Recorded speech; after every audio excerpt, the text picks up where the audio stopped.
I never considered myself particularly fortunate. My mom struggled with poverty, and we resided in a challenging neighborhood. I always held on to the dream that someday I would have a better life, one filled with prosperity and devoid of worries about where my next meal would come from or whether I'd have a roof over my head. My dedication to my education was unwavering. I excelled in school, consistently ranking at the top of my class and demonstrating exceptional intelligence. Yet, I believe that my popularity stemmed not solely from my academic achievements but also from my physical appearance. I don't mean to come across as arrogant, but I received attention, even being approached at malls with modeling opportunities. However, I declined those offers because my primary focus was on my education and I aspired to escape from that challenging town. Never did I think that I would allow anyone to hinder my dreams, but life took an unexpected turn. During my junior year of high school, I needed a job to start saving for college. I secured a position at a frozen yogurt shop where my primary duty was distributing samples at the storefront. It wouldn't have been so bad if the owner hadn't insisted on an embarrassing uniform that resembled an ice cream cone. In a matter of moments, I went from being the most attractive person in the room to the target of ridicule and laughter. Thanks to that ridiculous outfit. I distinctly remember one particularly humiliating day. One afternoon, a group of my classmates, and not just any students, but the most popular kids from the private academy, arrived at the store. A striking young man approached me for some free samples, and even I found myself smitten with him. He remarked that I was somewhat cute for an ice cream cone, causing me to blush. However, his compliments seemed to infuriate one of the girls in his group. Suddenly, and seemingly out of nowhere, she pushed me to the ground, leaving me with frozen yogurt smeared all over my face. The weight of the costume made it challenging to regain my footing, and I struggled on my back like the helpless turtle, a spectacle that had everyone in stitches, except for the super handsome guy. He reprimanded the girl for her cruelty and extended a kind gesture, offering to make amends. "How about I take you out on a date after your shift?" he proposed. The girl who had pushed me seethed with anger, and she, along with the rest of their group, stormed off in frustration. Just like that, I found myself falling for him. He appeared unconcerned by my modest background, lavishing me with gifts and whisking me away on luxurious vacations. He introduced me to the life I had longed for, the life I had toiled so diligently to achieve. He even covered my tuition fees and assisted me in applying for college. I had presumed this indicated he envisioned a future together, but I was mistaken. You see, my life was about to undergo a profound transformation, all triggered by a simple peanut butter sandwich. To be more precise, it was only after I had consumed around 20 of them that I began to sense that something was amiss. Initially, I had assumed it was merely a passing craving, a fleeting mood. However, as time passed, I felt like an insatiable monster. Alarmed, I decided to consult a doctor to ascertain if I had a nutritional deficiency. The reality that unfolded was far more startling. I was in deep trouble, a predicament I hadn't anticipated. I was 5 months pregnant. Astonishingly, I had barely gained any weight or experienced any of the typical symptoms. The doctors explained that I was an unusual case of a discrete pregnancy, but the baby was thriving and healthy. Did you know that it takes an African elephant almost 2 years of pregnancy to give birth? In contrast, human pregnancies last just 9 months, which meant I was only a few months away from cradling a newborn in my arms. With graduation a mere month and a half away, panic consumed me, and I made the decision to confide in my boyfriend about everything. It's curious how some guys react in certain situations. He accused me of attempting to manipulate my way into wealth, asserting that his problems were none of his concern. In a fit of anger, he tossed $100 at me and coldly demanded that I never speak to him again. He promptly ejected me from his house, and that was the end of our relationship. I felt a blend of fear and profound hurt as I cried all the way back home. Upon arriving, my mother awaited me at the door, her face beaming, clutching a substantial envelope. I had been granted admission to the most prestigious school in the country, the realization of my dreams, but it couldn't have come at a worse moment. I sobbed as I revealed to my mother the truth about my pregnancy and the impending arrival of a baby. Her expression turned to one of deep disappointment, and she delivered a stern lecture. "I thought you were going to surpass me," she chided. "Now you're destined to become just like me, a struggling single parent residing in that dilapidated house with an unappreciative child or children." I tried to convey my belief that I could manage both responsibilities, reminding her that many individuals successfully navigate parenthood while pursuing higher education. Nevertheless, she simply shook her head and pronounced me too immature for the situation, and regrettably, she was correct. For the ensuing months, she could hardly look at me. She even missed my graduation ceremony. When the time came to give birth to my baby boy, I found myself utterly alone. They often say that during labor and upon holding your newborn for the first time, love blossoms. Yet, in my case, it didn't happen. I hesitate to admit it, but I harbored a deep resentment towards the baby. I attributed his arrival to my breakup and the derailment of my college plans. Gazing at him filled me with difficulty, and the situation failed to improve during my week-long hospital stay, where I remained isolated, caring for the baby without any support. I took the cab back home, carrying the baby into the house. Surprisingly, my mother's reaction to her grandson was one of joy, and I would dare say she appeared even more delighted than I was. As bedtime approached, I took the baby into my room, where his incessant cries and restlessness prevented me from getting any sleep. Around 3 a.m., in a moment of rash decision-making that I would come to regret, I scribbled a note to my mother, expressing that she was a better mother than I could ever be. I then packed a backpack with my clothes and quietly departed. Part of my motivation was driven by the belief that I would be an inadequate mother and that my son would have a better life without me. However, another part of me was undeniably selfish. It had taken mere seconds to become pregnant, and I couldn't help but feel that life had dealt me an unjust hand, particularly since I would be the sole one to grapple with the consequences. I had the taxi drop me off at the airport, where I caught the earliest flight to the university where I had been granted admission. Remarkably, they were understanding of my circumstances, or at least the circumstances I presented to them. I recounted a tale of dire poverty, lack of internet access, and unreliable postal service.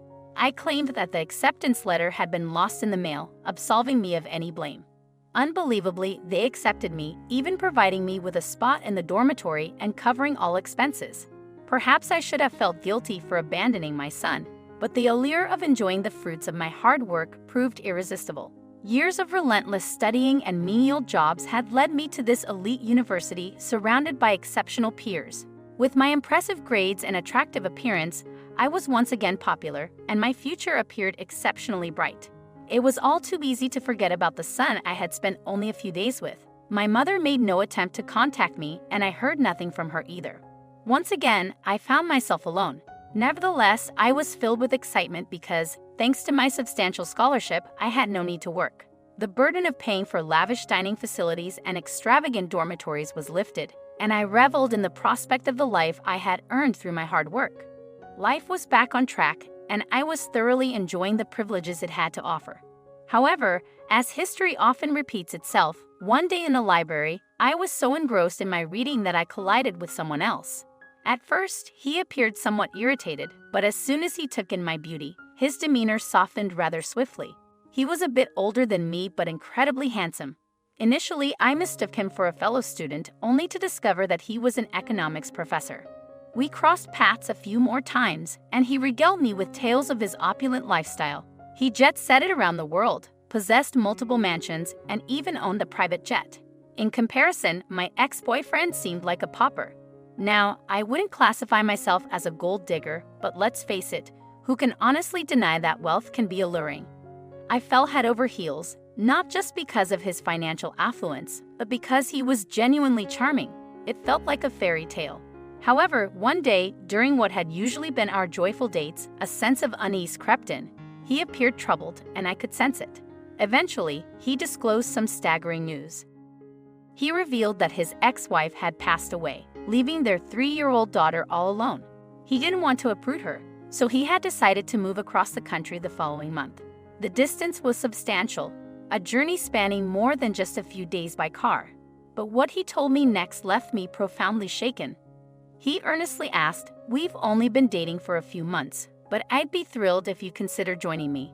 I believe you would make a wonderful mother." His words weighed heavily on my conscience. He held me in such high regard, and I couldn't help but wonder how he would feel if he discovered that I had abandoned my own child. In a cruel twist of fate, he asked me if I would be willing to relinquish my dreams of pursuing higher education to become a mother. How many times would I be confronted with such a choice? Ultimately, I made the decision to do it. I hadn't even completed a year of college, and here I was, already preparing to leave for the sake of a relationship. I'm sure you're thinking I was foolish, and I would have to agree, but it didn't feel that way at first. We tied the knot at the town hall in his hometown and dove headfirst into married life, which proved to be quite delightful. Being a mother to his daughter felt surprisingly wonderful, and I loved her as if she were my own. It made me ponder about my own son, and I felt like I had obtained what I wanted, despite having dropped out of school. I lived a life of opulence and comfort, although it wasn't my own success that had brought it about. Furthermore, I experienced a taste of fame since my new husband was, in fact, quite famous and frequently appeared on television. Being famous often meant having devoted fans showing up at your doorstep. While it could be flattering at times, it was predominantly unsettling. One particular individual, however, posed a severe threat to disrupt my life. That incident was, by far, the most terrifying of them all, surpassing even the time when someone rummaged through our garage searching for nail clippings or the eerie occasion when a girl had shown up, eerily mirroring my appearance. One day, while my husband and I were enjoying the garden, our butler approached and informed us that someone was at the door looking for me. We both found it somewhat peculiar, but I assured him that all was well, and I would fetch the person if necessary. However, when I reached the door, I was confronted by a haunting presence, my mother, holding a young toddler in her arms. It appeared that my mother had spotted me on television and, upon further investigation, had decided to pay us a personal visit. When she saw the life I was leading, she concluded that she had struggled to raise my child while I lived in luxury. She unleashed her anger, berating me for being spoiled and obsessed with boys. She accused me of being selfish for abandoning my own son, expressing her profound disappointment. She placed my son on the floor and walked away without a second glance. I called out to her, urging her to return so that we could try to work things out, but she didn't even acknowledge me. The baby began to cry, and it was at that moment that my husband entered the living room. I heard all the commotion. "Is everything all right?" he inquired. "Who was that? And who is this child?" In that instant, I felt it could be the perfect opportunity to come clean, to finally shed the burden of guilt and make amends with my son. But then, the weight of potential consequences bore down on me. What if he too had abandoned me? I couldn't readily relinquish my life and dreams. The thought of it was too daunting. Instead, I concocted a different story. I explained that the child was my sister's son and that my sister had tragically perished in a freak accident. I pleaded with him to allow us to keep the boy, and to my surprise, he consented. He mentioned how nice it would be for our daughter to have a brother, even if he was adopted. As I spent more time with my son, my feelings for him transformed. He became the center of my world, and I resolved to make him my top priority. Yet, despite my genuine love for him, my husband grew increasingly suspicious and confronted me. A few days later, he handed me an envelope, the maternity report. With a tone of anger, he questioned, "Would I be upset if you weren't lying?" Overwhelmed, I burst into tears and impulsively threw the letter into the fire. He sighed and told me that he didn't need a letter to know the truth. He presented me with an ultimatum. Either I could send the boy away, and we would start our own family, or my son and I could pack our bags and leave. In that heart-wrenching moment, my love for my son was unwavering, and it seemed as though fate had brought us back together only to cruelly tear us apart again. The prospect of leaving filled me with dread. My mother wouldn't take us in, and I couldn't support myself, let alone my son. With tears in my eyes and a heavy heart, I reluctantly allowed him to give my baby away. He never disclosed to me the identity of the person he had entrusted our son to. He was determined to keep it a secret from me. This time, the memory of my son was much harder to push out of my mind. I descended into a deep depression, but I believed that having a new baby might help alleviate my pain. My husband and I tried repeatedly to conceive, but it proved futile. In desperation, I consulted a fertility specialist who delivered a harsh blow. I would never be able to bear a child. I shared that I had experienced a pregnancy once, but the doctor regarded it as a miraculous exception. They offered some medications to increase the chances, but it was a slim hope at best. My self-esteem plummeted, and to make matters worse, my husband appeared increasingly disappointed in me. As my depression deepened, he spent more time away from home on business trips or late nights at the office. I couldn't help but notice the telltale signs of infidelity, the lingering scent of perfume on his briefcase or work shirts. I wasn't oblivious. It was painfully evident that he was having an affair. I contemplated leaving, but where could I go? Depression had taken a toll on my appearance, and the medications I was taking to conceive had caused weight gain and acne. Furthermore, I was no longer the youthful and vibrant 19-year-old he had met. I clung to the hope that he would eventually have his child, and we could find happiness together. Part of that hope materialized, but it also shattered my life. You see, one of his mistresses became pregnant. He sat me down to break the news, and I offered to raise the child on my own, but he shook his head. He confessed that he had fallen in love with the young pregnant woman and granted me a month to vacate our home, all while painting himself as the benevolent party. Just like that, I was cast aside. I lacked marketable skills and ended up working as a janitor at a motel to make ends meet. It was an incredibly challenging period in my life. 2 decades had passed since my college days, and I felt far from the youthful, attractive woman who might have captured a man's heart. Instead, I perceived myself as a dull and unremarkable middle-aged woman with little to show for my life. My nights were consumed by my job, while my days were spent in a dingy, dimly lit room, scouring newspapers for any promising job opportunities. Eventually, I stumbled upon an advertisement that seemed like a dream job, one that didn't require a college degree. I prepared meticulously for the interview, dressing impeccably and arriving 15 minutes ahead of schedule. When I walked through the door, you'll never believe who was seated behind the desk: the CEO of the company. He was a young and handsome man, and a warm smile graced his face as he invited me to sit down. I was rendered speechless with shock. It had been more than a decade since I had last seen him, but there was no mistaking his identity. This was my son. His desk was adorned with family photos, and the wall showcased impressive degrees. My son was living the life I had always yearned for. In that moment, a surge of emotions overwhelmed me.